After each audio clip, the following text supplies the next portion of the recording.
আসসালামু আলাইকুম প্রিয় দর্শক শ্রোতা। আজ 4 ডিসেম্বর বৃহস্পতিবার। সাপ্তাহিক সম্প্রচার টক অফ দ্য উইক অনুষ্ঠানে আপনাদের স্বাগত জানাচ্ছি। আমি সোহানা নাজনীন। আমার সাথে পরিচালনায় আছেন এইচবি রিতা। আজ আমাদের সাথে আছেন আইনজীবী Nazmus Sakib, attorney at law, New York State এবং ইউএসএ সুপ্রিম কোর্টে লাইসেন্স প্রাপ্ত। তিনি ফ্রোমেন ইনজুরি ল নামক একটি আইন সংস্থার সাথে যুক্ত আছেন।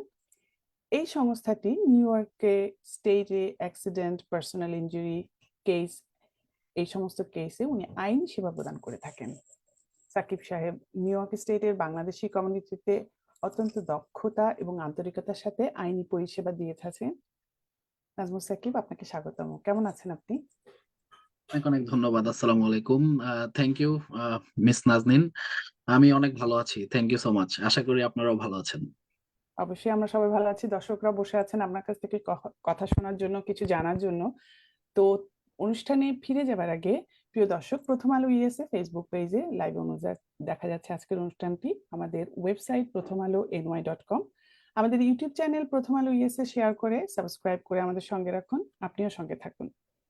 ফিরে যাচ্ছি এবার অতিথির কাছে। জানতে চাইবো নাজমুস সাকিব, আপনাকে পেয়ে আজকে আমাদের অনেক ভালো লাগছে যে নিঃসন্দেহে আপনার কাছ থেকে আজকে অনেক গুরুত্বপূর্ণ কিছু জানবো। তো শুরুতেই যেটা জানতে চাইবো যে আপনি আইন সেবা কাজের অভিজ্ঞতায় কতদিন, কেমন লাগে আপনার এই সেবামূলক কাজটি করতে? ইউএসএ তে আমার আইন সেবার বয়স হচ্ছে প্রায় 6 বছর চলছে। 2019 সাল থেকে, 19 সালের শেষ থেকে চলছে আল্লাহর রহমতে। এবং শুরুতে আমি কাজ শুরু করি ইন্স্যুরেন্স ডিফেন্স লাইনে, তারপর সরকারি আইনজীবী হিসাবে কাজ করি। এবং বর্তমানে আমি সাধারণ জনগণকে, বিশেষ করে বাংলাদেশি কমিউনিটিতে যারা আছে নিউ ইয়র্ক স্টেটে, western new York, buffalo, Rochester, Syracuse, এই সমস্ত রিজনে আমি সার্ভিস প্রোভাইড করছি। সো এই কাজটা করতে আমার অনেক আনন্দ লাগে, কারণ এর মাধ্যমে অনেক মানুষের হেল্প হচ্ছে এবং অনেক মানুষের জীবন বদলে দেওয়া প্রতিকার আমরা এনে দিতে পারছি। এই দেশের আইন এবং এই দেশের যে সমস্ত রাইটস আছে ল এর আন্ডারে, সে সমস্ত অধিকারগুলো আমরা সংরক্ষণ করার চেষ্টা করছি এবং করে আসছি জনগণের জন্য। এই জন্য এই কাজটা আসলে খুবই ফুলফিলিং এবং খুবই রিওয়ার্ডিং একটা কাজ, আলহামদুলিল্লাহ। ধন্যবাদ আপনাকে। তার মানে আপনি বলতে চাচ্ছেন যে আমেরিকায় বসে, প্রবাসে বসে এই যে বাঙালিদের সাথে বেশিরভাগই মনে হয় আপনি বাঙালিদেরই সেবা দিয়ে থাকেন। এই কাজটা করতে পেরে আপনার খুব ভালো লেগেছে, শুনে ভালো লাগলো। আমরা সবাই জানি যে অ্যাক্সিডেন্ট বা যে কোনো ধরনের দুর্ঘটনা, এগুলো যে কারোর জীবনের জন্যই খুব একটা ক্ষতিকারক দিক বা নিঃসন্দেহে একটা আহ একটা ভয়ের একটা ব্যাপার বা কষ্টমূলক একটা ব্যাপার। কিন্তু তারপরেও তার পরবর্তী যে সেবা বা যে সার্ভিস গুলো আমরা পেয়ে থাকি, সেটার জন্য অবশ্যই আপনাদের মতো মানুষরা আমাদের জন্য আছেন, সাহায্য করবেন। তো এখন আপনার কাছে জানতে চাচ্ছি যে কি ধরনের অ্যাক্সিডেন্ট এবং ইনজুরি মূলক সেবাগুলো আমরা আপনার কাছ থেকে পেয়ে থাকবো, মানে আপনাদের কাছ থেকে পেয়ে থাকি আমরা। আমরা বেসিক্যালি যে কোনো ধরনের ইনজুরি নিয়ে ডিল করি, যেগুলো হচ্ছে হুম। গুরুতর ইনজুরি। আমাদের কাজের সাবজেক্ট ম্যাটারের মধ্যে পড়ে, যেমন ধরেন গাড়ি দুর্ঘটনা, ট্রাক দুর্ঘটনা, bus accident, ride share, Uber lift দুর্ঘটনা, পেডেস্ট্রিয়ান অ্যাক্সিডেন্ট, পথচারী কে যদি কেউ কোনোভাবে আহত করে অন্য কারো অবহেলার কারণে, motorcycle accident, drunk driving accidents, wrongful hmm. Death. এর মধ্যে আছে আপনার construction site accident, slip and fall, যেটা কিনা বিশেষ করে স্নো এবং তুষার যে সমস্ত এলাকায় হুম। পড়ে থাকে। আমাদের নিউ ইয়র্ক স্টেটে বেশিরভাগ জায়গাতেই স্নোফল হয়। সো স্নোর কারণে যে বরফটা জমে, সেই বরফে কেউ যদি পিছলে পড়ে আহত হয়, অন্য মানে যে ব্যক্তি দায়িত্বশীল, যার বরফটা রিমুভ করার কথা, সে যদি যদি যথাযথভাবে তার দায়িত্বটা পালন না করে, হুম। হুম। সেই ক্ষেত্রে যদি মানুষ আহত হয়, সেটার ব্যাপারে আমরা সাহায্য করি। এবং কুকুরের কামড় আছে।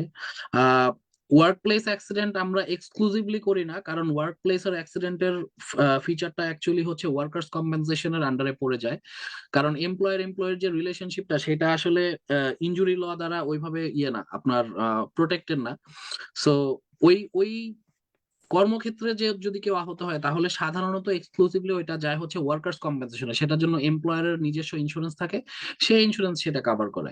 কিন্তু ধরেন ওয়ার্ক প্লেস ইনজুরিটা যদি কোনো থার্ড পার্টির দোষের কারণে হয়। যেমন ধরেন বিল্ডিংটা যার পরিচালনা করার কথা, সে যদি যথাযথভাবে তার দায়িত্ব পালন না করে, তখন সেই ক্ষেত্রে আমরা ওয়ার্কার্স কম্পেনসেশন ক্লেম নিয়েও হেল্প করি, বাট ইনজুরি ক্লেমটা আমরা থার্ড পার্টির এগেনস্টে এনে থাকি ওই কনটেক্সটে। এবং আমরা প্রোডাক্ট লায়াবিলিটি নিয়েও কাজ করি। যেমন ধরেন কেউ যদি আপনাকে কোনো ডিফেক্টিভ কোনো প্রোডাক্ট সেল করে এবং সেই ডিফেক্টিভ প্রোডাক্টের কারণে আপনার যদি কোনো ইনজুরি আপনি সাফার করেন, সেই ক্ষেত্রেও আমরা হেল্প করে থাকি। প্রোডাক্ট লায়াবিলিটির খুব সুন্দর একটা উদাহরণ আছে। আহ আমাদের অফিসে একটা 2023 সালের একটা দুর্ঘটনা কেস নিয়ে আমরা এখন কাজ করছি বর্তমানে, যেটা হচ্ছে বেন্টলি মোটরস এর এগেনস্টে। সো বেন্টলির গাড়ির একটা ফিচার ছিল যেটা হচ্ছে অটো অ্যাক্সেলারেশন। ওই ফিচারটা ম্যাল ফাংশন হওয়ার কারণে ইউএস কানাডা বর্ডারে একজন দম্পতি ওখানে স্পট ডেড হয়ে যায় অ্যাক্সিডেন্ট করে। ওরা অ্যাকচুয়ালি আপনার টোল বুথ হিট করে ওখানে গাড়িতে আগুন লেগে যায়। এবং এই দুর্ঘটনা ঘটেই হচ্ছে ওই গাড়িটার যে ফিচারটা ছিল সেই ফিচারটা ম্যাল ফাংশন করার কারণে। সো এটা প্রোডাক্ট লায়াবিলিটি এবং রংফুল ডেথ দুইটার আন্ডারে আমরা সেই ক্লেমটা এখন চালু রেখেছি। সেটা এখনো আন্ডার প্রগ্রেস। তো এই সমস্ত বেসিক্যালি সব ধরনের দুর্ঘটনার অন্যের অবহেলার কারণে যে দুর্ঘটনাগুলো ঘটে থাকে, আহ, সেই দুর্ঘটনাগুলোর ক্ষেত্রে আমরা সাহায্য করে থাকি সাধারণত। অনেক ধন্যবাদ আপনাকে। আপনার কাছ থেকে এই যে বিভিন্ন ধরনের যে অ্যাক্সিডেন্ট কিংবা ইনজুরি বা দুর্ঘটনা যেগুলো আমাদের জীবনে অহরহ হয়ে আসছে, সেটার একটা একটা বিবরণী শুনলাম।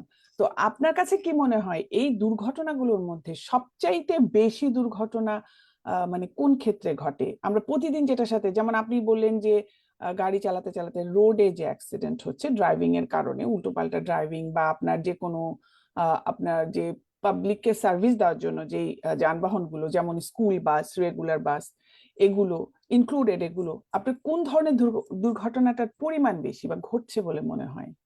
সত্যি বলতে কি, মোটরযান দুর্ঘটনাগুলোই বেশি ঘটে থাকে। কারণ যখনই আপনি একটি ভেহিকেল বা মোটরযান অপারেট করছেন, হুম হুম তখন কিন্তু ওটার মধ্যে ওই কাজটা করার মাধ্যমে কিন্তু একটা ইনহেরেন্ট রিস্ক আপনি নিচ্ছেন। কারণ এটা একটা মেশিনারিকে কন্ট্রোল করার মতন একটা কাজ। এবং হুম রাস্তাঘাটে দুর্ঘটনা তো আসলে বলে কেউ হয় না, কিন্তু যেহেতু ওইটার মধ্যে একটা রিস্ক থেকে থাকে, সেহেতু মোটরযান দুর্ঘটনাগুলাই বেশি হয়ে থাকে। যেমন আপনি উদাহরণস্বরূপ বললেন যে গাড়ি, স্কুল বাস, ট্রাক, হুম হুম মোটরসাইকেল, যে কোনো ধরনের যানবাহন যখন আমরা ব্যবহার করি রাস্তায়, তখন কিন্তু দুর্ঘটনার একটা ঝুঁকি থেকেই থাকে। কারণ আমি যদি নিয়ম মেনেও চলে থাকি, নট হুম নেসেসারিলি অন্য ড্রাইভাররা সেগুলো মেনে চলবে। আর বয়স, সময়, ক্ষণ, ওয়েদার, অনেকগুলো ফ্যাক্টর এখানে কাজ করে যে হুম যেই হুম সমস্ত ড্রাইভাররা ড্রাইভ করছে তাদের মানসিক শারীরিক অবস্থা ঠিক কিনা, গাড়িটা ঠিক কিনা, তারা তারা গাড়িটা কি প্রপার ফিট আছে কিনা রাস্তায় চলার জন্য। ওয়েদার একটা ফ্যাক্টর হতে পারে। যেমন হুম আমাদের হুম ওয়েস্টার্ন নিউ ইয়র্কে যখন তুষার ঝড় হয় এবং যখন লেক এফেক্ট স্নো পড়ে, তখন কিন্তু রাস্তাঘাটে ড্রাইভ করাটা অনেক বেশি আহ, মানে ফোকাস এবং অনেক বেশি কনসেন্ট্রেশনের প্রয়োজন হয়। সো এটা এটা ইনহেরেন্টলি একটা রিস্কি একটা অপারেশন আমি মনে করি। সো এই জন্য ভেহিকেল অ্যাক্সিডেন্টই আসলে সবচেয়ে বেশি হয়ে থাকে সচরাচর। আচ্ছা, তাহলে এই ব্যাপারে আমি আরেকটা প্রশ্ন রাখি যে আজকাল তো, হ্যাঁ, আপনি যেটা বললেন আমার কাছেও কিন্তু এরকম মনে হয়েছে যে রাস্তাঘাটে যে দুর্ঘটনা, গাড়িগুলো ড্রাইভারদের বিভিন্ন ধরনের মানে অসহযোগিতা বা যেই দুর্ঘটনাগুলো তাদের নিজস্ব কারণে হয়ে থাকে, এই ঘটনা আজকাল যেভাবে প্রচারিত হচ্ছে মিডিয়াতে কিংবা মানুষের হাতে হাতে, আজকে সেলফোন আছে, সবাই ভিডিও তুলে দিচ্ছে, ইনফর্ম করছে, যার ফলে আমি আপনি ঘরে বসে জেনে যাচ্ছি যে অমুক এরিয়াতে এরকম হচ্ছে, মানে পুলিশ আসার আগে মানুষ কিন্তু সেই ভিডিওগুলো দিয়ে দিচ্ছে, মিডিয়াতে আসছে যেভাবে। তো এখন এই জিনিসগুলো, সম্প্রচারগুলো দেখে মনে হয় যেন আগেকার তুলনায় এখনকার রোড অ্যাক্সিডেন্ট গুলো অনেক বেশি হয়ে গেছে। আসলে কি তাই, নাকি এটা প্রচারের জন্য মনে হচ্ছে? আপনার কাছে কি মনে হয়, পরিসংখ্যান কি বলে? আসলে দুর্ঘটনা তো কখনো ভাবে বলে কয়ে আসে না। সো হয়তোবা সবসময় এরকমটাই ছিল, কিন্তু এখন যোগাযোগ মাধ্যম এবং সোশ্যাল মিডিয়া, আমাদের গ্রেটার যে আমাদের কমিউনিকেশনের যে সমস্ত টেকনোলজি ডেভেলপ হয়েছে, সেই সমস্ত ডেভেলপমেন্টের কারণে হয়তো এখন সংবাদগুলো আমরা বেশি পাচ্ছি বা দ্রুত জানতে পারছি। হয়তোবা আগে এরকমটা ছিল না, হয়তো আগে দুর্ঘটনা ঘটে যাওয়ার সাথে সাথেই হয়তো মানুষকে জানানো যেত না। হুম সেটা হুম হয়তো শুধুমাত্র ল এনফোর্সমেন্ট এবং যে বা যারা ইনভলভ তাদের আইনজীবী বা তাদের পরিবার পরিজনরাই শুধুমাত্র জানতে পারতো, কিন্তু এখন তো আসলে জিনিসটা খুবই সহজেই লোকাল নিউজ, লোকাল মিডিয়া এবং সোশ্যাল মিডিয়া প্ল্যাটফর্ম গুলোতে আসলে পাবলিশ হয়ে যায়। সেই ক্ষেত্রে আমি মনে করি এটা একটা ভালো জিনিস, তাহলে মানুষ সচেতনও থাকতে পারে যে আসলে সচেতন হবে। কোন রাস্তার কি অবস্থা এবং কোন এ, যাদের রাশ থাকবে তারা কোন জায়গাটা অ্যাভয়েড করবে। কারণ একটা দুর্ঘটনা যখন ঘটে তখন স্বাভাবিকভাবে ওই রাস্তায় দেখা যায় ফায়ার ট্রাক আসে, অ্যাম্বুলেন্স আসে, পুলিশ আসে, রাস্তা বন্ধ থাকতে পারে। আমার আমার আপনার যদি কোথাও দ্রুত যাওয়ার প্রয়োজন হয় তখন আপনি নিশ্চয়ই সেই রাস্তাটা মানে ব্যবহার করবেন না। সো এটা আমার মনে হয় যে এটা একটা পজিটিভ দিক। বাট দুর্ঘটনা সচরাচর হয়েই থাকে। উম কিন্তু আমাদের কাছে হয়তো সেই সংবাদটা এখন আগের তুলনায় অনেক দ্রুত আমরা পেয়ে যাই। পেয়ে যাচ্ছি, সেটাও একটা কারণ হতে পারে। এবার ফিরে আসে আপনার আপনার কাজের ক্ষেত্রে, যে এই যে আপনি বললেন না যে নিউ ইয়র্কে উবার, লিফট কিংবা রাইড দেওয়ার মতো, যে রাইড শেয়ার দেওয়ার মতো যানবাহনগুলোতে খুব দুর্ঘটনাটা খুবই সাধারণ ভাবে কিন্তু এখন নেওয়া হচ্ছে। তো এই ধরনের দুর্ঘটনায় ক্ষতিপূরণ পাওয়ার ক্ষেত্রে সাধারণত কার দুর্ঘটনার চেয়ে কি কি আইনি জটিলতা বা পার্থক্য দেখা যায় বলে মনে করেন আপনি? উবার আর লিফটের দুর্ঘটনা হওয়াটার আপনার ওই প্রশ্নটারই ফলো আপ অ্যান্সার এটা আবারও হবে। কারণ উবার আর লিফট যারা চালায় হুম তারা হুম সাধারণত নিউ ইয়র্ক সিটি বলেন, ওয়েস্টার্ন নিউ ইয়র্ক বলেন, আপস্টেট বলেন, সব জায়গাতেই তারা কিন্তু একটা স্কেজুল মেনটেন করে। তারা একটা শিফট হুম হুম হিসাবে চালায়, যে দেখা গেল কেউ 6 ঘন্টা, কেউ 8 ঘন্টা, কেউ হয়তো মাল্টিপল শিফটস তারা চালায় দৈনিক ভাবে বা সাপ্তাহিক ভাবে। সো দেখা যায় যে তাদেরকে প্রচুর বেশি সময় রাস্তায় ব্যয় করতে হয়, এবং রাস্তাতে যত বেশি আপনি থাকতেছেন তত বেশি কিন্তু অ্যাক্সিডেন্টের প্রতি এক্সপোজারটা আপনার একটু বেশি। এবং নর্মাল যারা আর কি কাজে যায়, কাজ শেষ করে বাসায় চলে আসে, তাদের তাদের অ্যাক্সিডেন্টে পড়ার ঝুঁকিটা আর একটা উবার এবং লিফট ড্রাইভারের ঝুঁকিটা কিন্তু সমান না। হুম হুম যেই মানুষটা আপনার টানা ঘন্টার পর ঘন্টা রাস্তায় গাড়ি ড্রাইভ করছে এবং জীবিকা নির্বাহ করছে সেভাবে, সেই মানুষটার কিন্তু অ্যাক্সিডেন্টে পড়ার ঝুঁকিটা বেশি থাকে। এবং এই কারণেই উবারের এবং লিফটের যেই পলিসি কাভারেজ থাকে সেটা হুম কিন্তু নর্মাল অ্যাক্সিডেন্ট, নর্মাল গাড়ির পলিসি কাভারেজের থেকে অনেক বেশি। যেমন ধরেন, যদি আপনি সাধারণ একজন ড্রাইভার হন, যে কিনা আপনার একটি প্যাসেঞ্জার কার আপনি অপারেট করেন, সেটা আপনি আপনার ব্যক্তিগত কাজে বা কাজে যাওয়ার ক্ষেত্রে, বাচ্চাদেরকে স্কুল থেকে পিক আপ করার ক্ষেত্রে আপনি ব্যবহার করেন, সেটার নিউ ইয়র্ক স্টেটের রিকোয়ারমেন্ট হচ্ছে মিনিমাম $25,000 বডিলি ইনজুরি কাভারেজ থাকতে হবে। যে হুম আপনার হুম দোষের কারণে কেউ যদি আহত হয় গাড়ি অ্যাক্সিডেন্ট করে, সে আপনার ইন্স্যুরেন্স থেকে ম্যাক্সিমাম 25,000 পার পার্সন এবং 50,000 পার অ্যাক্সিডেন্ট সে ক্লেম করতে পারবে। উবার আর লিফটের ক্ষেত্রে কিন্তু সেটা না। উবার আর লিফটের ক্ষেত্রে বিষয়টা হচ্ছে, যদি কোনো প্যাসেঞ্জারকে ড্রাইভার সাহেব পিক আপ করতে যাচ্ছেন, অথবা ড্রাইভার সাহেবের গাড়িতে অলরেডি কোনো একটা প্যাসেঞ্জার অবস্থিত আছে, সেই ক্ষেত্রে কিন্তু পলিসি কাভারেজটা হচ্ছে $1.2 মিলিয়ন। সো ওই অবস্থায় যদি কোনো দুর্ঘটনা ঘটে এবং সেক্ষেত্রে যদি প্যাসেঞ্জাররা আহত হয় বা ড্রাইভার নিজে আহত হয় অন্য কারো অবহেলার কারণে, সেই মানুষটার যদি যথাযথ ইন্স্যুরেন্স নাও থাকে, তখন কিন্তু উবারের যেই ইন্স্যুরেন্সটা আছে, যেটা $1.2 মিলিয়ন, সেটা তখন কিক ইন করে এবং সেটা তখন অ্যাপ্লিকেবল হয়। এবং সেই মানুষটার ইনজুরির এক্সটেন্ট অনুযায়ী তার ক্লেইমের যে ভ্যালুটা হয়, সেই ভ্যালুটা ওই ওই টাকার অঙ্কের মধ্যে কাভার হয়ে থাকে সাধারণত। সো এটা একটা মেজর পার্থক্য। আরো খুঁটিনাটি কিছু পার্থক্য আছে, যেমন যদি এরকম হয়ে থাকে যে যেই মানুষটা গাড়ি দুর্ঘটনার শিকার হয়েছে তার গাড়িতে কলিশন কাভারেজ নেই, হুম হুম ধরেন যেটাকে বাংলাদেশিরা আমরা যেটাকে বলি ফুল কাভারেজ, ওইটাকে আর হুম কি হুম আইনের ভাষায় বা ইন্স্যুরেন্সের ভাষায় কলিশন কাভারেজ বলে, যে আমার গাড়ির যদি কোনো ক্ষতি হয় সেটা যার দোষেই হোক না কেন, আমার কলিশন কাভারেজ থাকলে ইন্স্যুরেন্স আমার গাড়িটা ঠিক করে দিবে, বা যদি টোটাল লস হয় আমাকে গাড়ির ফেয়ার মার্কেট ভ্যালুটা দিয়ে দিবে। হুম হুম সেই ক্ষেত্রে উবার এবং লিফট ড্রাইভার যদি হয়ে থাকে তখন কিন্তু পার্সোনাল যে ইন্স্যুরেন্সটা আছে ড্রাইভার সাহেবের, সেই ইন্স্যুরেন্সটা কিন্তু তখন চাইলে ডিনাইও করতে পারে। তাদের পলিসিতে যদি সেই টার্মস এন্ড কন্ডিশন থাকে যে না, তুমি উবার আর লিফটের জন্য যে অ্যাডিশনাল কাভারেজ সেটা যদি আমার না থাকে, তাহলে সেই প্রপার্টি ড্যামেজ বা সেই গাড়ির ক্ষতির ড্যামেজটা আমার উবার আর লিফটের কাছে ক্লেম করতে হবে। আমি তখন সেটা আমার নিজের ইন্স্যুরেন্সের কাছে ক্লেম করতে পারবো না, কারণ ওরা তখন বলবে যে তুমি তো উবার আর লিফটের ড্রাইভার হিসেবে কাজ করতেছিলা, সো তুমি যেহেতু এক্সট্রা কাভারেজ রাখোনি, সেহেতু আমাদের প্রপার্টি ড্যামেজ এখানে অ্যাপ্লিকেবল হবে না। এটা চাইলে তারা বলতে পারে, কিন্তু প্রত্যেকটা কেসই ইউনিক এবং প্রত্যেকটা কেসই আলাদা। এটা জাস্ট একটা উদাহরণস্বরূপ আমি বলছি। সো এটা ডিপেন্ড করবে সম্পূর্ণ ওই কেসের কনটেক্সট এবং সিনারিওর উপরে, যে আসলে আলটিমেট আউটকামটা কি হবে। সো একটু জটিল বিষয়টা, বাট জটিল, আসলে হ্যাঁ। আমি মানে উদাহরণ আপনি পার্থক্যটা বোঝানোর জন্য যে আমার দুইটা জিনিস, বডিলি ইনজুরির জন্য উবার আর লিফটের কাভারেজটা ভিন্ন থাকবে, এবং হুম, হুম। প্রপার্টি ড্যামেজের ক্ষেত্রেও সেটা আমার পার্সোনাল ইন্স্যুরেন্স থেকে আসবে নাকি উবার আর লিফটের ইন্স্যুরেন্স থেকে আসবে, সেটাও ডিপেন্ড করবে কেসের উপরে, কেস টু কেস এটা ভ্যারি করতে পারে। অবশ্যই আপনি আইনজীবী হিসাবে এগুলো একদম আপনার মুখস্থ, বা আপনি মানুষকে যখন বলেন এক্সপ্লেন করেন তখন অবশ্যই সেটা জানাবেন।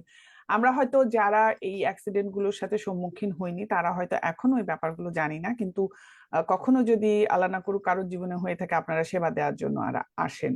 তো এখানে আমার একটা প্রশ্ন আছে যে সাধারণত আমরা নিউ ইয়র্ক সিটিতে আমি যেটা দেখি, আমার হয়তো জানার ভুলও হতে পারে, যে কোনো পাবলিক সার্ভিসে যে সমস্ত ড্রাইভাররা থাকেন, যেমন স্কুল বাস, এমটিএ বাসগুলোতে, কিংবা অ্যাক্সেসের রাইড যেগুলো আমরা পাবলিকদেরকে সার্ভিস দিয়ে থাকি, তো উবার, তারপরে আপনার ক্যাব, এগুলো কিন্তু ওই একই সার্ভিস। কিন্তু আপনার স্কুল বাসগুলোতে আমরা জানি যে একটা ড্রাইভারের 10 বছরের নিখুঁত ড্রাইভিং লাইসেন্স, মানে নিখুঁত হিস্ট্রি থাকা লাগে, তার কোনো রুল ভায়োলেশন কিংবা স্পিডিং টিকেট কিংবা অ্যাক্সিডেন্ট থাকে না। তো এগুলো কি আপনার উবারে আনা যায় না, বা এগুলো তো দেওয়া উচিত না? কারণ সেগুলো তো পাবলিককে কিন্তু ক্যারি করছে, তারা সকাল থেকে রাত পর্যন্ত যতটুকুই কাজ করুক না কেন। আমার তো মনে হয় না এটা আছে সেখানে। সো উবারের অ্যাকচুয়ালি উবার এবং লিফট যারা ওনারা যারা ব্যবসা পরিচালনা করছেন নিউ ইয়র্ক সিটির মতন জায়গায়, তাদের নিউ ইয়র্ক সিটির যে রুলস এন্ড রেগুলেশনস আছে এবং নিউ ইয়র্ক সিটির যে ট্যাক্সি অ্যান্ড লিমোজিন কমিশন, যেটা আমরা টিএলসি বলি, হুম, হুম। সেটার রুলস এবং রেগুলেশন অনুযায়ী ওনারা কাজ করে থাকে। উবার আর লিফটের ব্যাপারটা আসলে হয় কি, তখন একটা ড্রাইভার যখন উবার আর লিফটের হয়ে প্যাসেঞ্জার পিক আপ করে তখন কিন্তু তার লস্ট ওয়েজেস এবং তার যে বডিলি ইনজুরি ক্লেমটা ওইটা কাভার করে হচ্ছে ওয়ার্কার্স কম্পেনসেশন। হুম, হুম। আপনি ইমিডিয়েট যে ট্রিটমেন্টটা তার দরকার হবে দুর্ঘটনার শিকার হলে, ওইটা ওয়ার্কার্স কম্পেনসেশন কভার কভার করে। তার মানে হচ্ছে যে এখানে ড্রাইভার এবং উবার লিফটের সাথে একটা এমপ্লয়ার এমপ্লয়ি রিলেশনশিপ এখানে বিল্ড হয়, হুম, এবং উবারের যে ওয়ার্কার্স কম্পেনসেশন ইন্স্যুরেন্স আছে সেটা তখন কিক ইন করে, এবং সেটা দ্বারা ড্রাইভার সাহেব প্রোটেক্টেড থাকে। তার লস্ট ওয়েজেস, সে যদি কাজ না করতে পারে কিছুদিন বা ট্রিটমেন্ট চলাকালীন অবস্থায়, সেই লস্ট ওয়েজেসটা কভার করে। এবং অ্যাক্সেসর রাইট বা এমটিএ বাস বা অন্যান্য যে সমস্ত পাবলিক আছে, তারা তো হুম। অ্যাকচুয়ালি এখানে ইন্ডিপেন্ডেন্ট কন্ট্রাক্টর বা তারা সরাসরি মানে এমপ্লয়ি হিসাবেই কাজ করছে।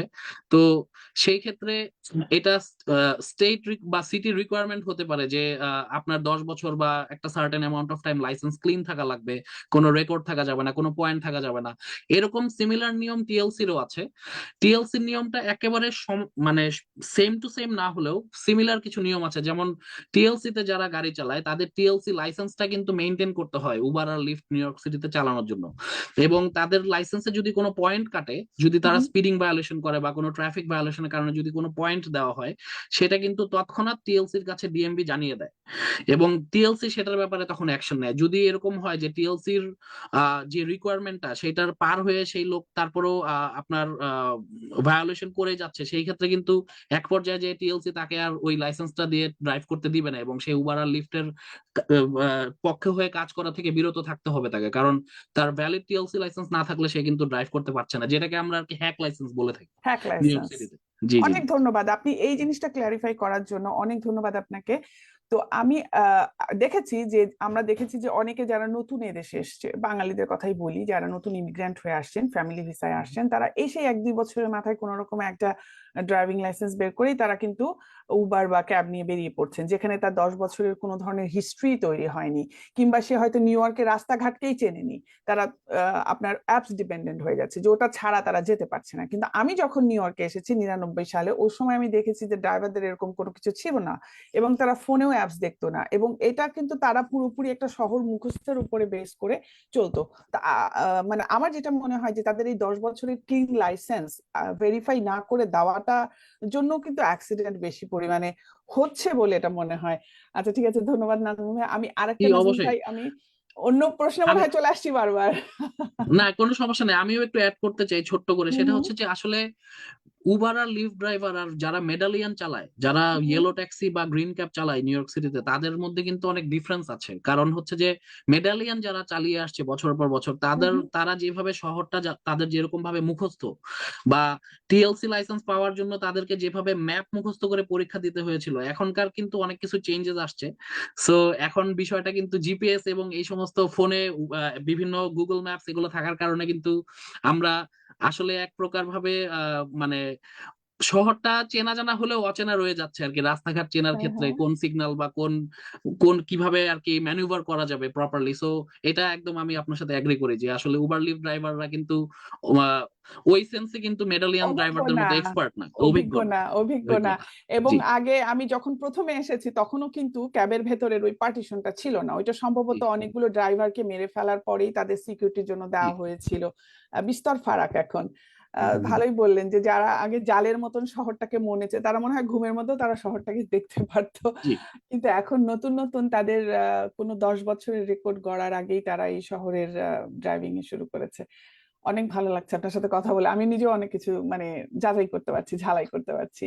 ফিরে যাচ্ছে থ্যাংক আবার ইউ। আপনার কাছে আপনারই সেবা বিষয়ক প্রশ্ন নিয়ে, যে পেডেস্ট্রেন অ্যাক্সিডেন্টের ব্যাপারটাতে যদি কেউ ওয়াক সাইন ছাড়া রাস্তা পার হতে গিয়ে আহত হন, তাহলে কি ধরনের ক্ষতিপূরণ পাবেন?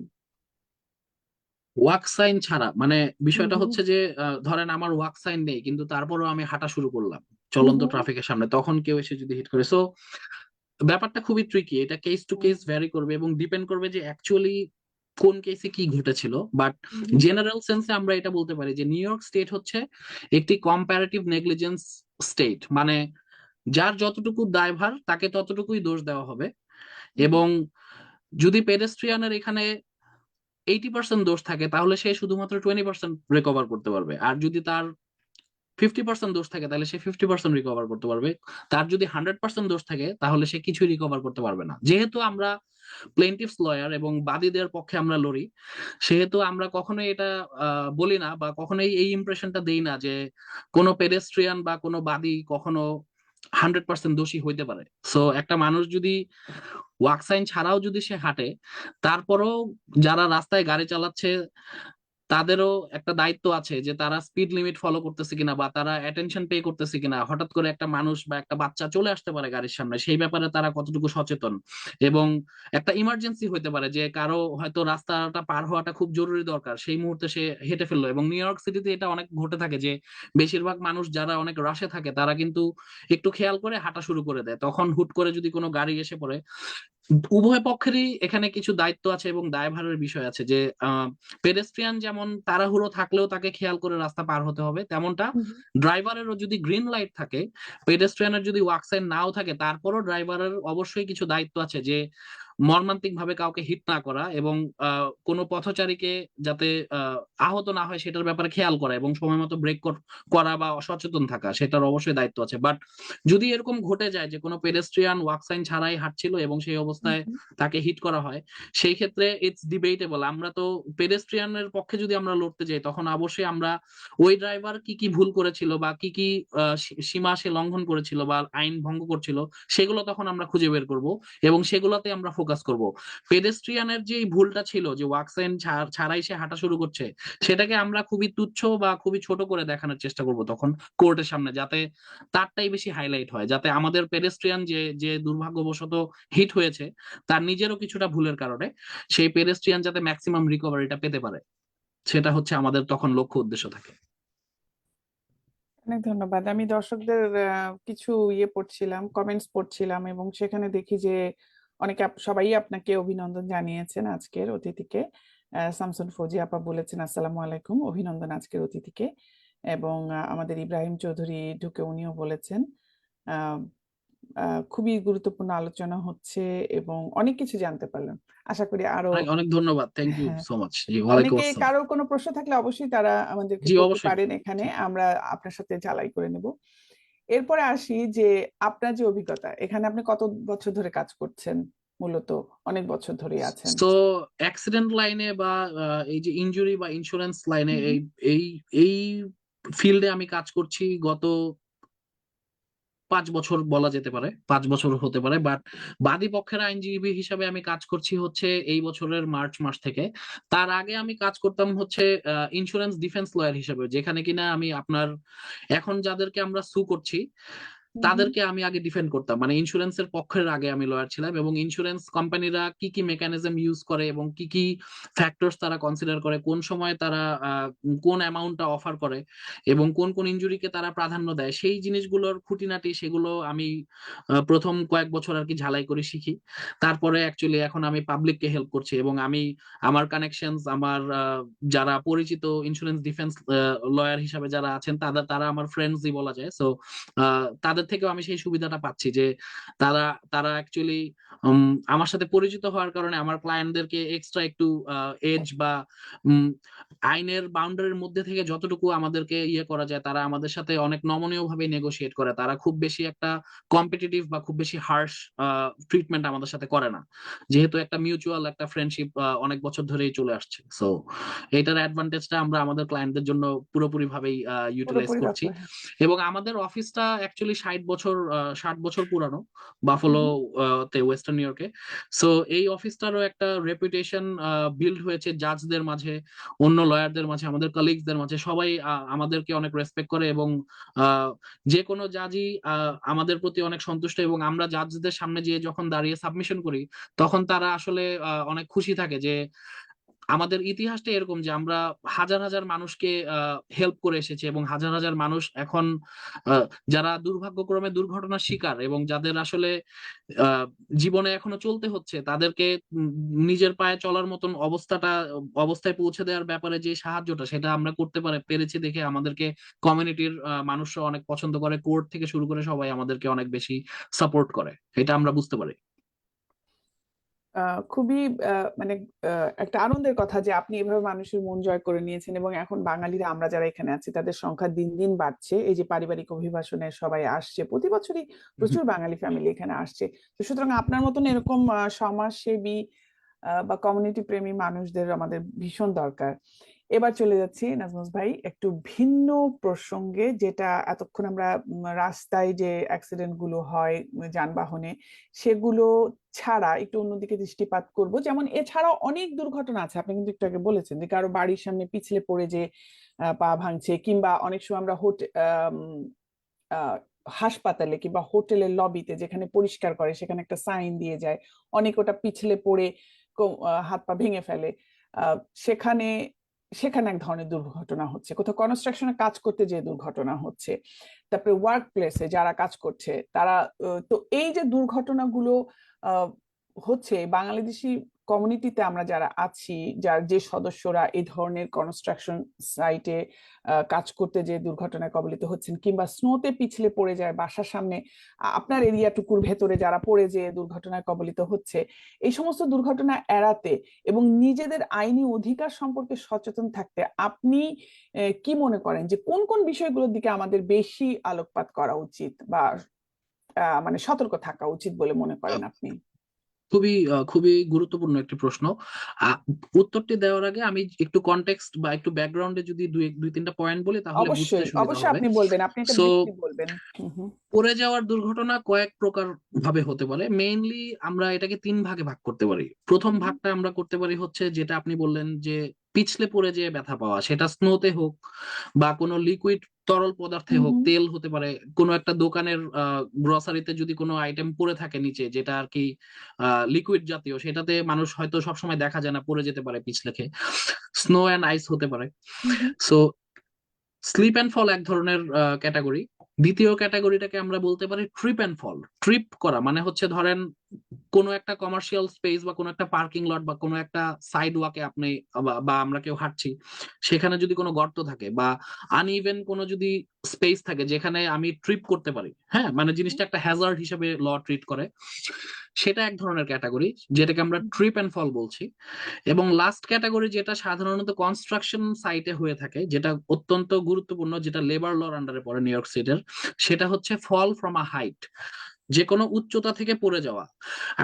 আমরা আমরা জানি যে যখন কনস্ট্রাকশন সাইটে কাজ হয় তখন কিন্তু লেবারার যারা আর কি কাজ করে, আহ, উম, তাদেরকে কিন্তু অনেক সময় মইয়ের উপরে দাঁড়িয়ে কাজ করতে হয় বা এলিভেটেড স্পেসে দাঁড়াতে হয়। তাদেরকে দেখা যায় কোনো একটা অনিং বা কোনো একটা সাবরুফ করে তারপরে ওটার উপরে দাঁড়িয়ে তাদেরকে কাজ করতে হয়। তো এরকম ক্ষেত্রে প্রপার ইকুইপমেন্ট বা প্রপার প্রোটেকশন ছাড়া যদি তারা কাজ করে, হুম বা তাদের যে এমপ্লয়ার বা তাদেরকে যারা কাজের জন্য হায়ার করেছে, যে থার্ড পার্টি বা যে মালিক বা যে ল্যান্ডলর্ড, হুম তাদের উপরে কিন্তু একটা এক্সট্রা বার্ডেন এখানে, যে তারা কাজগুলা প্রপার ইকুইপমেন্ট, যে সে যে পড়ে গেলে তার ব্যথার এক্সটেন্টটা যাতে বেশি না হয়, বা সে যদি সে যাতে খুব বেশি বাজেভাবে আহত না হয় সেটার দিকে খেয়াল রাখা। সো প্রিভেন্টিভ মেজার্স আমরা তিনটা ক্ষেত্রেই নিতে পারি, ল্যান্ডলর্ড হিসাবে বা প্রপার্টি ওনার বা বিজনেস ওনার হিসাবে।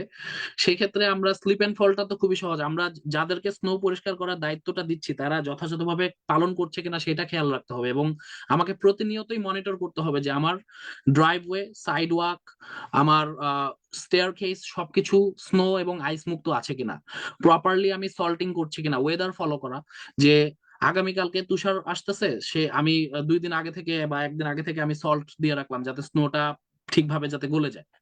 অথবা আমার যে ইন্ডিপেন্ডেন্ট কন্ট্রাক্টরকে আমি স্নোর জন্য বাৎসরিক একটা চুক্তি দিয়ে রেখেছি, সে সঠিকভাবে কাজটা করতেছে কিনা সেটা মনিটর করা। হুম আমি যদি নিজে নিজের বাসার বা নিজের কর্মস্থল বা বিজনেসের স্নো ক্লিন করার দায়িত্ব নিয়ে থাকি, আমি নিজে সেটা সঠিকভাবে পালন করছি কিনা সেটা খেয়াল রাখা। এটা গেল স্লিপ এন্ড ফলের ক্ষেত্রে।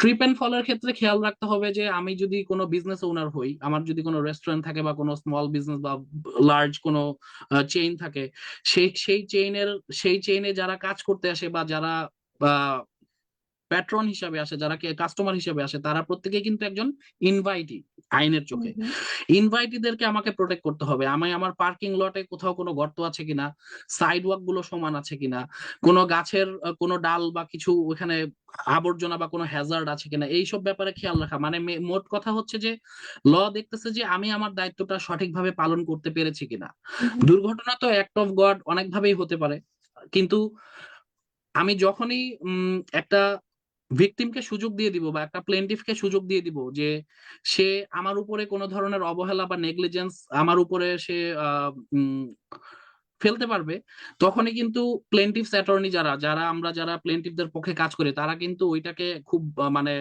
হাইলাইট এমন ভাবে করা হবে যে হয়তো শুধুমাত্র ওই কারণেই উনি ব্যথাটা পেয়েছে, আর অন্য কোনো কারণ এখানে নেই। কনস্ট্রাকশনের ক্ষেত্রে যেটা হয়ে থাকে, যারা কাজ করবে, যেটা আমাদের থার্ড ক্যাটাগরি, তাদেরকে তাদের যারা দায়িত্বে আছেন, সুপারভাইজার বলেন বা ল্যান্ডলর্ড বলেন, ধরেন বাফালোতে বা নিউ ইয়র্ক সিটিতে যেটা হয়ে থাকে, আমরা বিভিন্ন বিল্ডিং, অ্যাপার্টমেন্ট কমপ্লেক্স বা প্রাইভেট রেসিডেন্সিয়াল ডুয়েলিং, এইসবে আমরা দেখা যায় যে অনেক বাংলাদেশি ভাইরা, অনেক মানুষ আমাদের মানে কাজ করে। ওনারা ওই কাজগুলো করার সময় ওনারা proper equipment, helmet, proper gears, হ্যাঁ, দেখা যায় যে যদি খুব বেশি হাইটে কাজ করতেছে তখন আহ, উম, পড়ে যাতে না যায় সেটার জন্য প্রপার প্রোটেকটিভ মেজার্স গুলো নেওয়া হয়েছে কিনা সেটা যথাযথভাবে খেয়াল করাটা হচ্ছে অত্যন্ত গুরুত্বপূর্ণ। কারণ কিছু কিছু কেসেস আছে, যেমন ফল ফ্রম আ হাইট, যেটা কনস্ট্রাকশনের ক্ষেত্রে, সেই ক্ষেত্রে কিন্তু এমপ্লয়ার বাদে অন্যান্য যত থার্ড পার্টি আছে ওখানে, ল্যান্ডলর্ড থেকে শুরু করে আপনার সাব কন্ট্রাক্টর বা জেনারেল কন্ট্রাক্টর, সবাইকে কিন্তু এটার মধ্যে হুকে আনা যাবে এবং সবার এগেনস্টে ক্লেম করা যাবে, এবং দেখা যাবে যে তখন প্রত্যেকের উপরেই এই দায়ভারটা চলে যাবে, যে তারা তাদের দায়িত্বটা যথাযথভাবে পালন না করার কারণেই কিন্তু, তারা যথাযথ ইকুইপমেন্ট বা প্রোটেকটিভ গিয়ার্স প্রোভাইড না করার কারণেই কিন্তু ওই লেবারটা ব্যথা পেলো পড়ে যে। সো এই জিনিসগুলো এখানে খেয়াল রাখাটা খুবই জরুরি। আহ এবং প্রত্যেকেই যার যার দায়িত্ব সঠিকভাবে পালন করা, এবং আপনাকে অবশ্যই এডুকেটেড হতে হবে নিজেকে, মানে আপনাকে মানে এনাফ নলেজ গ্যাদার করতে হবে যে আমি যেই লাইনে কাজ করছি বা আমি আমার এরিয়ার লটা কি, আমার স্টেটের লটা কি, সেটা জানাটা খুবই জরুরি। সেটা যদি আপনি জানেন তাহলে আপনি নিজেকে প্রোটেক্ট করতে বেশিরভাগ ক্ষেত্রে সক্ষম হবেন। আর যদি না জানেন বা আপনি যদি বেখেয়াল থাকেন, সেই ক্ষেত্রে তখন আর কি আপনার উপরে অবশ্যই সেটা লায়াবিলিটি আসবে যদি কেউ ওইভাবে ব্যথা পায়। কারণ ignorance of law is not an excuse. মানে আপনি আপনি এখানে বিজনেস করছেন বা আপনি এখানে থাকছেন, আপনি একজন নাগরিক, মানে হচ্ছে যে ল এটা এক্সপেক্ট করবে যে আপনি ল জানবেন এবং লটা ফলো করবেন, এবং অন্যকে সেফ রাখার জন্য যে সমস্ত নিয়ম কানুন, যে সমস্ত আইন আছে সেগুলা সবাই ফলো করবে, এটাই আর কি ল চায়। সো এই জন্যই হচ্ছে এই পেনাল্টি গুলো বা এই কম্পেনসেশন বা এই যে বিশাল ইন্স্যুরেন্স ইন্ডাস্ট্রি, এটা রাখার কারণটাই হচ্ছে যে যাতে সবাই ল ফলো করে চলে। লটা কারণ এই লটা প্রয়োগ রাখাই থাকে। হয়েছে মানুষের সেফটির জন্য। জি। আইনের প্রয়োগ, আইন শুধু থাকলেই হবে জি। না, সেটা প্রয়োগের ব্যবস্থা থাকতে হবে। যে কারণে জি। আমরা দেখি যে কোথাও একটা বিল্ডিং এর কনস্ট্রাকশন হলে নিচের যারা রাস্তা দিয়ে পার হচ্ছেন পথচারী কিংবা হুম, অন্যান্য মানুষ, তাদেরকে প্রোটেকশনের জন্য কিন্তু একটা স্ক্যাফোল্ড তৈরি করা হয় অনেক আগে থেকে। অবশ্যই। জি। কিছুদিন আগেই স্ক্যাফোল্ডটা দেওয়া হয়, তারপরে দেখা গেল যে ওখানে সবাই কাজ করছে। তার জি। মানে কতটুকু নিরাপত্তা এই দেশে বিচার করা হয় সাধারণ মানুষের জন্য, হুম, হুম, হুম। যে আসলে এখানকার মানুষ ভাবতেও পারবে না যে তারা কোন জায়গায় সেবাগুলো নিচ্ছে এবং তারা কোনো কারণে ক্ষতিগ্রস্ত হলে আপনাদের মতো মানুষ আছেন। আমি এবার ফিরে আসছি দর্শকের প্রশ্ন নিয়ে। একজন জি। প্রশ্ন করেছেন যিনি এইচবি রিতা, উনি আসছেন আমাদের সাথে। উনার একটা প্রশ্ন হচ্ছে যে ধরুন আমি নিউ ইয়র্কে বাস করছি এবং আমার হুম। বাড়ি বাফেলো, সেটা অলরেডি রেন্ট দেওয়া আছে, রেন্টেড বাসা। যদি সেই বাড়ির সামনে কেউ স্নোতে পড়ে যায় তবে কি মালিক হিসাবে দোষ আমার হবে নাকি আমার ভাড়াটিয়ার? এটা খুবই সুন্দর একটা ইন্টারেস্টিং কোয়েশ্চেন। হুম সো হুম। সেখানে রেন্টাল এগ্রিমেন্টটা যে আপনি করেছেন আপনার ভাড়াটিয়ার সাথে, সেই এগ্রিমেন্টে আপনি কি ডিসাইড করেছেন স্নো পরিষ্কার করার ব্যাপারে, সেটার উপরে ডিপেন্ড করবে। সো এই জিনিসটা থাকাটা খুবই জরুরি যে যেহেতু আপনি ফিজিক্যালি ওখানে নেই, আপনি নিউ ইয়র্ক সিটিতে থাকছেন, আপনার রেন্টাল এগ্রিমেন্টে, কন্ট্রাক্টে অবশ্যই এটা উল্লেখ করাটা অত্যন্ত জরুরি, খুবই পরিষ্কারভাবে এবং খুবই ক্লিয়ার ল্যাঙ্গুয়েজে, যে আপনার যে টেনেন্ট, সেই টেনেন্ট হচ্ছে এই স্নো ক্লিন করা এবং আইস ক্লিন করা জন্য মানে দায়ী থাকবে এবং দায়িত্বটা তার তার নিতে হবে। এবং সেটার স্কোপটাও আপনাকে ভালোভাবে ইলাবোরেটলি ডিসক্রাইব করে দিতে হবে যে কোন কোন জায়গার স্নো। আপনি শুধু স্নো পরিষ্কার করার দায়িত্ব মানে সেটা তো ড্রাইভওয়ে হতে পারে, সেটা হুম সাইড ওয়াক হতে পারে, আপনি কোনোটা যাতে বাদ না যায় এই জন্য হুম হুম। আহ এরকম ল্যাঙ্গুয়েজ ইনক্লুড করতে হবে যাতে পুরোটা কাভার থাকে, পুরো প্রপার্টির যে যত জায়গা দিয়ে মানুষ হাঁটার রাস্তা আছে বা মানুষ চলাচল করবে স্বাভাবিকভাবে, এক্সপেক্ট করবে চলাচল করার জন্য, সেই জায়গাগুলো কাভার যাতে হয় সেটা অবশ্যই এনশিওর করতে হবে। যদি সেরকম ল্যাঙ্গুয়েজ আপনি দিয়ে দেন আপনার কন্ট্রাক্টে, রেন্টাল এগ্রিমেন্টে, সেই ক্ষেত্রে তখন আপনার ইন্টারেস্ট অবশ্যই প্রোটেক্টেড থাকবে। কিন্তু তারপরেও আহ, আপনাকে এটা মনিটর করতেই হবে। দূরে তো আপনি দূরে থাকেন, তারপরও আপনার আপনার টেনেন্ট সেটা সঠিকভাবে করলো কিনা এবং রেন্টাল এগ্রিমেন্টটা এক্সপায়ার হওয়ার আগে সেটা আবার সময় মতো রিনিউ করা, সেসব দিকেও আপনাকে খেয়াল রাখতে হবে। মানে আপনি বেটার সেফ দ্যান সরি, মানে আপনি সবসময় সেফ সাইডে থাকবেন, যে একটু এক্সট্রা প্রিকশনস থাকবেন। যে সমস্ত জায়গায় রিস্ক আছে বা 50-50 চান্স, সেই সমস্ত জায়গায় কোনো চান্স নেবেন না, একটু সতর্ক থাকবেন। এবং আপনি যদি যথাযথভাবে সতর্ক থাকেন, ইনশাল্লাহ এরকম কোনো সমস্যা আপনাকে পড়তে হবে না। আর আপনি আরেকটা জিনিস মেক শিওর করবেন যে যদি এরকম কোনো সমস্যা আপনি পড়েও যান, তাহলে অবশ্যই যেন আপনার সেই বাড়ির যথাযথ ইন্স্যুরেন্স থাকে এবং কাভারেজ থাকে, যাতে আপনার উপরে যাতে পার্সোনালি কোনো লায়াবিলিটি এক্সপোজার না হয়, এক্সপোজারটা যাতে ইন্স্যুরেন্স পর্যন্তই থাকে, সেটাও আপনাকে খেয়াল রাখা উচিত। অনেক ধন্যবাদ। আশা করি এইচবি রিতা প্রশ্নের উত্তর পেয়ে গেছেন। এখানে আমার একটা কথা আছে, আমি যেটা যতটুকু জানি যে যখন স্নো কন্টিনিউয়াসলি পড়ে, অনেক সময় বলে যে 2-3 ঘন্টা ধরে পড়তে পারে, তারপরে একটা সময় স্টপ হয়। আমার যেটা জানা মতে যে এই স্নো পড়া বন্ধ হয়ে যাওয়ার 2 ঘন্টার ভেতরে আপনার সামনের বাসার যে অংশটুকু বাইরের পাবলিক ব্যবহার করে, সেটুকু মানে ট্রেসপাসিং ছাড়া আপনার সামনের অংশটুকু যারা ব্যবহার করেন কিংবা আপনার বাড়িতে যদি ভাড়াটিয়া থাকে তারা কোন এন্ট্রান্স দিয়ে বের হচ্ছে, কোন স্টেয়ার কেসটা ইউজ করছে এবং আপ টু ফুটপাথ পর্যন্ত আপনার বাড়ির সীমানার এইটুকু জায়গাটা কি স্নো বন্ধ হওয়ার পরে 2 ঘন্টা পর্যন্ত সময় দেওয়া হয় তাদেরকে পরিষ্কার করার জন্য। তারপরেও যদি সেটা পরিষ্কার না হয়, কেউ পড়ে গেলে তখন সেটা বাড়িওয়ালাকে মানে সেই দায়ভার নিতে হয়। এটা কি এরকম কোনো কিছু কি আছে, আপনি কি মনে করেন?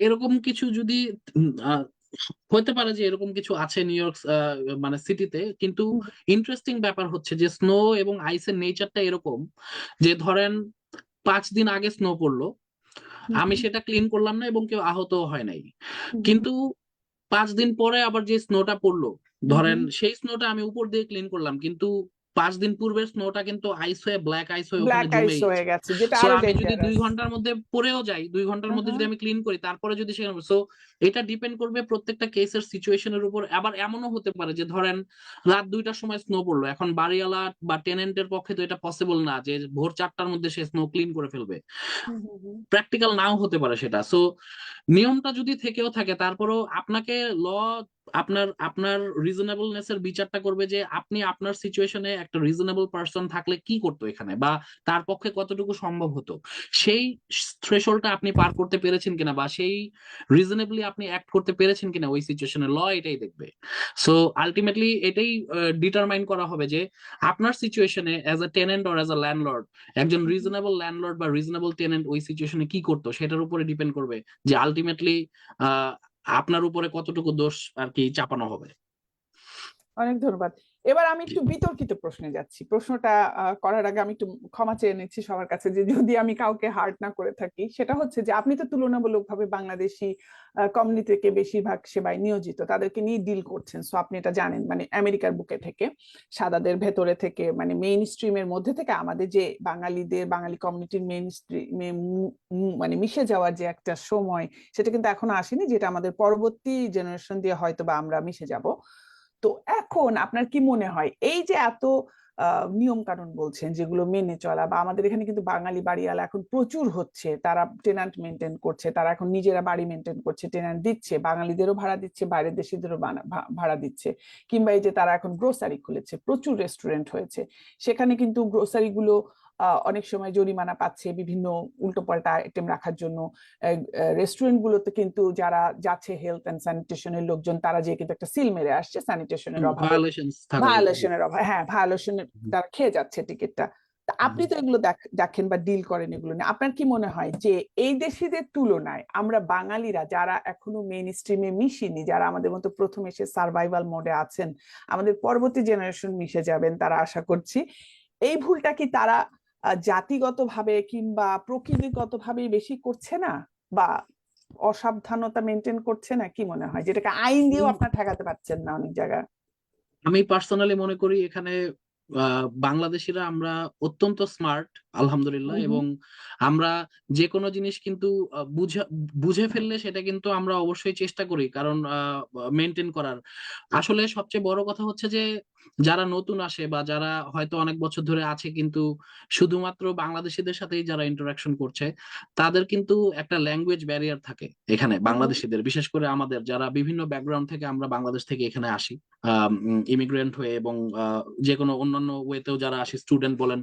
সো আমাদের ল্যাঙ্গুয়েজ ব্যারিয়ার থাকার কারণে আমরা কিন্তু অনেক সময় নিজেদেরকেও এক্সপ্লেন করতে পারি না। আবার অনেক সময় অন্য পক্ষের যদি ভিন্ন ভাষী কেউ হয়ে থাকে, সে যদি আমার সাথে কিছু কমিউনিকেট করে, সেটাও কিন্তু আমার একটা বোঝার জড়তা থেকে যায়। সো হুম অনেক সময় দেখা যায় যে আমরা অনেক কিছু না বুঝেও আমরা ভুল করে ফেলি। কিন্তু অনেকে আবার আছে, আমরা কিছু মানুষ যারা কিনা সবকিছু জেনে বুঝেও আমরা চাই যে শর্টকাট কোনো ওয়ে বের করতে, যেটাতে দেখা যাবে যে আমি একটু আইনকে ফাঁকি দিলাম বা আমি এখানে একটু লাভবান হলাম যদি এইভাবে করে। হুম কিন্তু আলটিমেটলি কিন্তু আপনাকে এটা মাথায় রাখতে হবে যে আপনি এখন আইনকে ফাঁকি দিলেন বা এখন আপনি পার পেয়ে গেলেন, কিন্তু যখন আপনি এটার জন্য কোনো না কোনো ভাবে প্রকাশ হবে, এবং কোনো না কোনো ভাবে যেটা এটার জন্য আপনি যখন দায়ভার আপনাকে নিতে হবে, তখন কিন্তু ওই যে পূর্বের যে সমস্ত ফাঁকিগুলো আপনি দিয়েছেন সেগুলো সহ হুম কিন্তু তখন ওখানে চলে আসতে পারে এবং এক্সপোজ হতে পারে। সো এইসব ব্যাপারে আমাদের অনেক সচেতন থাকা উচিত। আমরা অবশ্যই স্মার্ট থাকবো, আমরা নিজেদেরকে এডুকেট করব এবং নিজেদের নলেজ আমরা মানে গ্যাদার করব, এবং আমরা ল ফলো করে চলার চেষ্টা করব, কিন্তু আমরা কখনোই ওভার স্মার্ট হওয়ার চেষ্টা করব না, বা আমরা কখনোই হুম কোনো শর্টকাট বা ইলিগাল ওয়েতে আমরা কোনো কিছু করব না, কারণ এটাতে আমরা নিজেরাই নিজেদের বিপদ ডেকে আনবো। এতে আমাদের নিজেদের কমিউনিটিরও ভাবমূর্তি নষ্ট হবে, কারণ আমি বিশ্বাস করি যে আসলে কোনো কিছুর কোনো শর্টকাট নেই।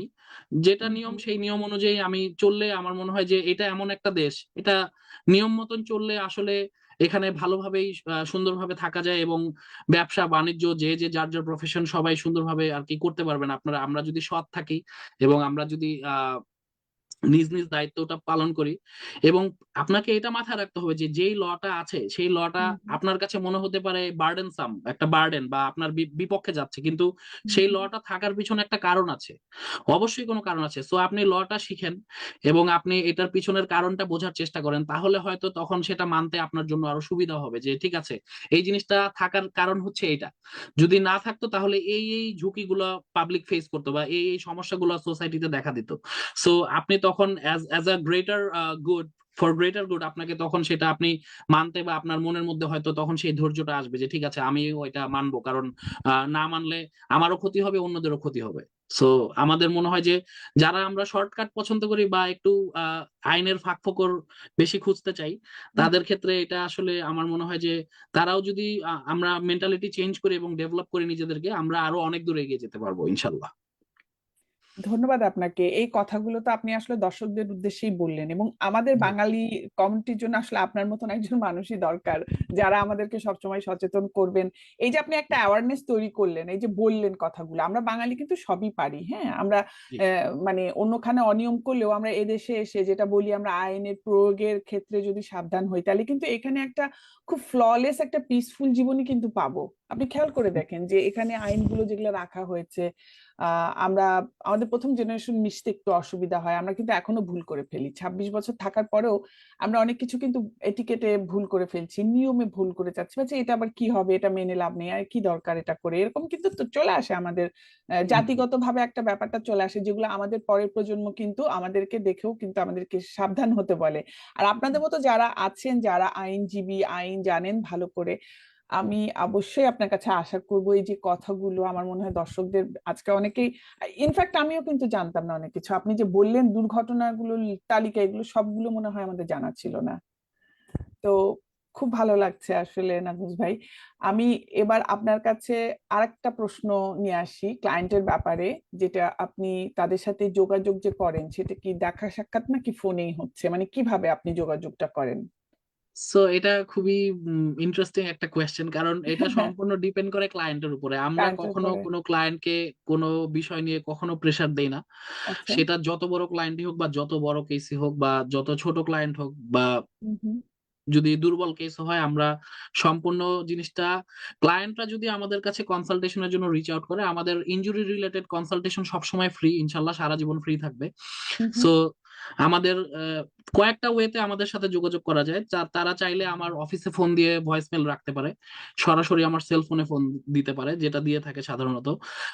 টেক্সট মেসেজ, হোয়াটসঅ্যাপ, ফেসবুকে আমরা আছি, ইমেলে আমরা আছি, আমাদের ওয়েবসাইট আছে www.fromenlaw.com। সো অনেক ওয়েতে আমরা যোগাযোগ করি।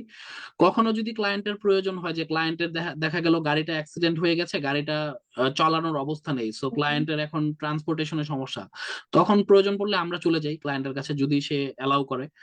অনেক সময় এরকম ক্লায়েন্ট থাকে যারা গুরুতরভাবে আহত, তারা দেখা যায় যে কি করবে বুঝতে পারছে না। হুম হুম তখন তাদের ফ্যামিলি বা তারা যদি নিজেরা রিচ আউট করতে পারে, তারা যদি আমাদেরকে হসপিটালে ইনভাইট করে, আমরা সেখানেও চলে যাই। যে সমস্ত ক্লায়েন্টদের হাতে সময় থাকে বা গাড়ির ব্যবস্থা থাকে, তারা আমাদের অফিসে আসতে চাইলে আমরা অফিসে দেখা করি।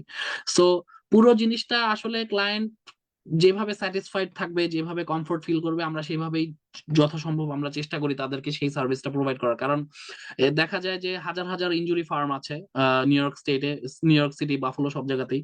সো একটা ক্লায়েন্টকে সেই অটোনমিটা দেওয়া উচিত, যে সে রিসার্চ করে, সে জেনে বুঝে তার ডিসিশনটা নিবে, যে সে তার কেসটা কাকে লড়তে দিবে বা কার সাথে সে কমফোর্টেবল। আমরা কখনোই কোনো ক্লায়েন্ট যদি আমাদেরকে ইনফরমেশন ধরেন নিয়ে সে অন্য অফিসে চলে গেল, এটা নিয়ে আমরা কখনো মাইন্ড করি না, ইটস ওকে। আমি হুম হুম আহ, যে কোনো সময়, যে কোনো, বিশেষ করে বাংলাদেশিরা তো অনেক শপিং করতে পছন্দ করে। সো কেউ যদি আমাকে ফোন দিয়ে প্রশ্ন করে, 100টা প্রশ্ন করলেও আমি আমার সাধ্য অনুযায়ী আমি সেটার উত্তর দিই বা বুঝিয়ে দিই যে কিভাবে কি করতে হবে। এবং আমি এটাও বলে দিই যে আপনি যাকেই হায়ার করেন, এই জিনিসগুলো অবশ্যই খেয়াল রাখবেন যে আপনার এই জিনিসগুলো এই সময়ের মধ্যে এইভাবে হচ্ছে কিনা। So hmm all hmm. The best. এভাবে করে। আর আমাদেরকে হায়ার করলে তখন তো তারা আমাদের পরিবারের অংশ হয়ে যায়, তখন সেইটার ট্রিটমেন্ট আবার ডিফারেন্ট। সেটা মনে করেন তখন নিজের ঘরের মানুষকে যেভাবে মানুষ ট্রিট করে, যে আপনার আপনারা প্রবলেমটা সেভাবে যখন আমাদের ঘাড়ে প্রবলেম, তুলে হ্যাঁ, নেন, সেইভাবে আমরা আপন করে নেই। এবং আপন আমরা করে নেন। 24/7 আমরা অ্যাভেলেবল ক্লায়েন্টদের জন্য। আমরা চেষ্টা করি, হুম হুম আনলেস অর আনটিল আমরা কোর্টে আছি বা জাজের সামনে আছি, কোনো মোশন বা কোনো হিয়ারিং, কোনো প্রি ট্রায়াল কনফারেন্স এই রিলেটেড বা ডেপোজিশন, হ্যাঁ, সেরকম কোনো কোর্ট প্রসিডিউরের মধ্যে না থাকলে সাধারণত আমরা অ্যাভেলেবল থাকি। হুম কিন্তু হুম। ধরেন কোনো ক্লায়েন্ট ভয়েসমেল রাখলো বা টেক্সট করলো বা ফোনে পেলো না, আমরা সাথে সাথেই চেষ্টা করি যে যত দ্রুত রেসপন্স সম্ভব করেন। তাকে অ্যাটেন্ড করার এবং তাকে রেসপন্স করার, হুম অ্যাটলিস্ট হুম একটা টেক্সট দিয়ে হলেও রেসপন্ড করা, যে I am acknowledging that you reached out, but I'll get back to you in a moment, ইনশাল্লাহ। সো হুম হুম। এইভাবে করে আমরা চেষ্টা করি ক্লায়েন্টদেরকে করার। তবে বাংলাদেশি ক্লায়েন্ট অবশ্যই আমি বলবো তারা অনেক স্মার্ট, কিন্তু অনেক ক্লায়েন্ট আছে যে ওভার স্মার্টনেস দেখাতে গিয়ে অনেক ভুল ডিসিশন নিয়ে ফেলে। তখন আমাদের কাছে খারাপ লাগে, বা এমন পর্যায়ে তারা মামলাটাকে ক্ষতি করে ফেলে, তখন আর আমাদেরও কিছু করার থাকে না। তখন আমরা মানে আফসোস করি, বা তাদের সাথে হয়তো কাঁধে কাঁধ রেখে আমরা একটু করি যে ওকে ভাই, এখন যা হওয়ার তা তো হয়ে গিয়েছে, এটা নেক্সট টাইম থেকে আমরা খেয়াল রাখবো যাতে আপনি এরকম এই এই জিনিসগুলো ডিফারেন্টলি করবেন। সো এরকম অনেক কেসেস আসে যে ভাই আপনি তো আগে জানতেন জানতাম না, এরকম এরকম, আমি তো এইটা করে ফেলছি ওটা করে ফেলছি, এরকম অনেক কল আমাদের কাছে আসে। সো আমরা চেষ্টা করি মানে মানুষকে কম্প্যাশনেট ভাবে আর কি সার্ভিস প্রোভাইড করার, এবং প্রত্যেকটা কেসকে আমরা সিরিয়াসলি ট্রিট করি। তো আপনি কি আজকে আপনার কোনো যোগাযোগের বাণিজ্যিক নাম্বার কিংবা আপনার নাম বা কোনো কিছু এরকম বলতে চান, যেগুলো আমাদেরকে দর্শকদেরকে উপকার আমাদের করবে পরবর্তীতে আপনাদের সাথে অবশ্যই আমাদের যোগাযোগের জন্য? আমাদের নাম্বার, আমার পার্সোনাল কাজের নাম্বার যেটাতে আমাকে ক্লায়েন্টরা রিচ করে সেটা হুম হচ্ছে হুম। 716-377-7918। আর এটা 24 ঘন্টা খোলা ক্লায়েন্টদের জন্য। আর আমার অফিসের নাম্বার, যেটা অফিস আওয়ারে সবসময় খোলা থাকবে 8 o'clock to 5 o'clock, সেটা হচ্ছে 716-855-1222। এটা হচ্ছে আমার অফিস নাম্বার। আর এছাড়া আমাদের ওয়েবসাইট fromenlaw.com, ওখানে আপনারা দেখতে পারেন আমাদের হিস্ট্রি এবং আমাদের সাকসেস স্টোরিজ। মাঝে মাঝে হুম হুম। আহ, বাংলাদেশি সোশ্যাল মিডিয়া নিউজেও আমরা দিয়ে থাকি। আবার প্রথম আলোতেও আমাদের একটা অ্যাড যায়, আমাদের একটা ভিজিটিং কার্ডের একটা অ্যাড যায়।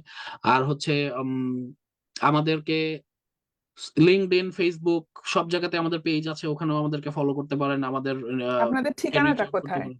আমাদের ঠিকানাটা হচ্ছে স্নাইডারে, এটা হচ্ছে 4367 হার্লেম রোড। এটা মেইনলি ওয়েস্টার্ন নিউ ইয়র্ক বাফলোতেই হুম ঠিকানাটা, হুম। তবে আমাদের সার্ভিসের এরিয়া হচ্ছে আপনার সমগ্র নিউ ইয়র্ক স্টেট, সেখানে আমরা সার্ভিস প্রোভাইড করে থাকি।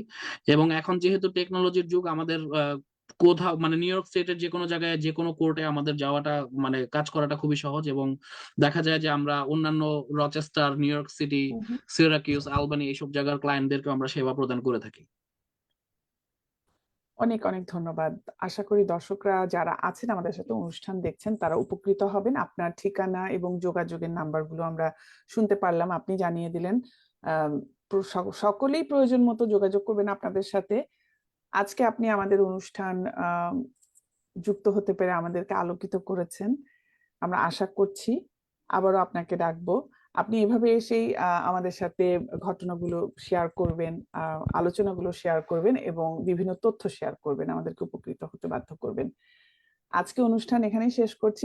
ধন্যবাদ প্রিয় দর্শক, আপনাদেরকে আবারও বলছি যে অনুষ্ঠানটি লাইক দিয়ে শেয়ার করে আমাদের সঙ্গে রাখুন, আমরা অনুপ্রাণিত হব।